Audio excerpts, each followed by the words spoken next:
Lectura del Santo Evangelio según San Lucas. En aquel tiempo entró Jesús en una aldea y una mujer llamada Marta lo recibió en su casa.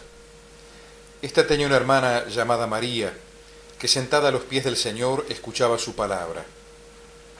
Y Marta se multiplicaba para dar abasto con el servicio, hasta que se paró y dijo: Señor, ¿no te importa que mi hermana me haya dejado sola con el servicio? Dile que me dé una mano. Pero el Señor le contestó: Marta, Marta, andas inquieta y nerviosa con tantas cosas, solo una es necesaria. María ha escogido la parte mejor y no se la quitarán. Palabra del Señor. Gloria a ti, Señor Jesús. El contexto de este evangelio que escuchamos es Betania, lugar amado para Jesús, que iba allí a menudo para refugiarse, para descansar un poco, a la casa de sus queridos amigos, Marta, María y Lázaro. La dedicación de Marta, sus atenciones y su preocupación por atender a Jesús y a quienes lo acompañaban son celebradas por la Iglesia, que la venera como a Santa Marta el día 29 de julio, proponiéndola como modelo de quienes se dedican a servir a sus hermanos en las tareas domésticas, amas de casa, el personal de servicio doméstico, etc. Pero el Evangelio de hoy centra nuestra atención en otra mujer, no menos digna de alabanza por su actitud con el Señor. Mientras Marta está atareada con los quehaceres domésticos, María se ha quedado sentada a los pies de Jesús, escuchando sus palabras. Sentarse a los pies era la actitud habitual de los discípulos cuando escuchaban a sus maestros. Ante Jesús, que en ese momento de descanso y diálogo con sus amigos no ha dejado de enseñar, María no pierde la oportunidad y se coloca entre los oyentes, como una discípula. Esto puede parecernos normal, pero no lo es en absoluto. En la sociedad de aquel tiempo los maestros tenían discípulos y los instruían públicamente, pero las costumbres de la época no admitían que se pudieran tener discípulas. Un maestro jamás hablaba públicamente con una mujer, y menos para enseñarle. La legislación bíblica obligaba a asistir al templo para las festividades solo a los varones, y en las sinagogas, las casas de oración y estudio, las mujeres debían estar en un lugar aparte y secundario. Lo mismo sucedía en los atrios del templo. Por lo tanto, la escena de María sentada a los pies de Jesús es sencillamente escandalosa. El lugar de una mujer no era ese, sino la cocina o los otros quehaceres domésticos. Este hecho y el deseo de dar a Jesús y a sus acompañantes una buena atención es lo que motiva la queja y el reclamo de Marta. Si María no puede ser discípula, está perdiendo el tiempo a los pies del Señor mientras no se lo sirve como corresponde. Pero Jesús defiende la actitud de María. No deja de reconocer el espíritu servicial de Marta.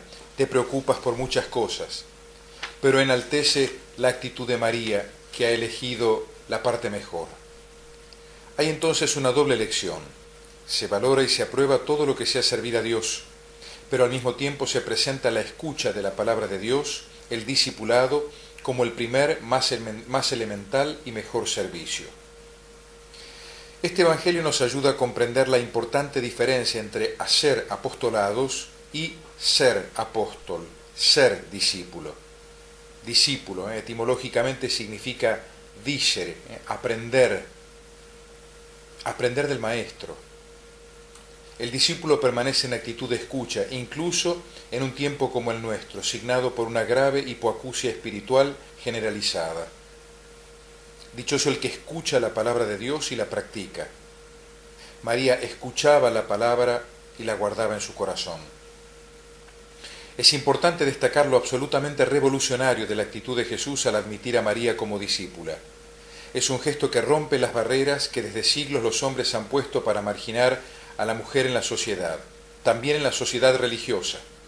Basta contemplar cómo es el mundo religioso incluso de nuestros días para darse cuenta de cómo muchas de estas cosas no han cambiado y cómo paradójicamente tanto se llenan la boca hablando en contra de la Iglesia, en contra de la religión cristiana, en contra del Papa, en relación a la marginación de la mujer, y con infinito cinismo hipócrita no ven otras religiones, otras realidades religiosas en las cuales la situación de la mujer es 1000 veces más digna de reprensión de lo que podría eventualmente ser considerada en la fe cristiana.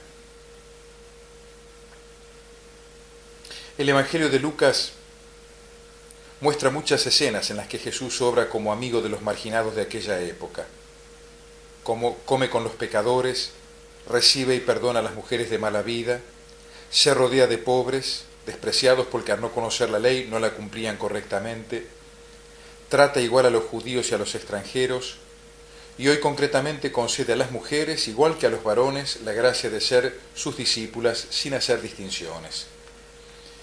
El machismo, que en la Biblia es presentado como una consecuencia del pecado original, siempre ha subsistido de muchas maneras con distintas caretas. Curiosamente, hoy se ha disfrazado de liberación femenina, que supone y proclama que si la mujer no hace las mismas cosas que hace el hombre, no hay igualdad.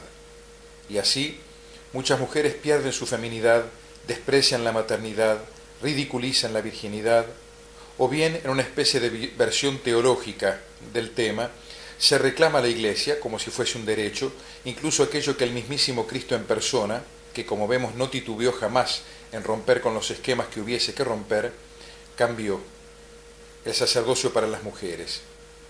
O se identifica la liberación femenina con un desenfrenado destape moral, que transforma a la mujer en un simple objeto de placer y consumo para el varón. Vaya liberación, que termina en una esclavitud más pesada y degradante. Uno de los aspectos de la novedad del Evangelio consiste en terminar con la marginación de la mujer, porque ante Dios, mujer y hombre tienen la misma dignidad y son igualmente hijos de Dios. Pero esa igual dignidad no significa que ambos tengan las mismas funciones y papeles. Hay diversidad que es necesaria y es complementaria. La promoción de la mujer en la sociedad civil y en la Iglesia no pasa por reclamar para la mujer la desvinculación de la familia o el don del sacerdocio. Toda mujer está esencialmente llamada a ejercer su feminidad con toda su particular densidad afectiva, una realidad que evidentemente el varón no posee, a través del don de sí en la maternidad, en la familia, o en la virginidad consagrada, esa maternidad espiritual que se da en la vida religiosa. La mujer, allí donde está, es la que transforma una casa en hogar, cosa que no puede hacer ni un lavaplatos ni un lavarropas. Finalmente, para todos, varones y mujeres, el Señor nos enseña hoy a no postergar nuestra relación con Él.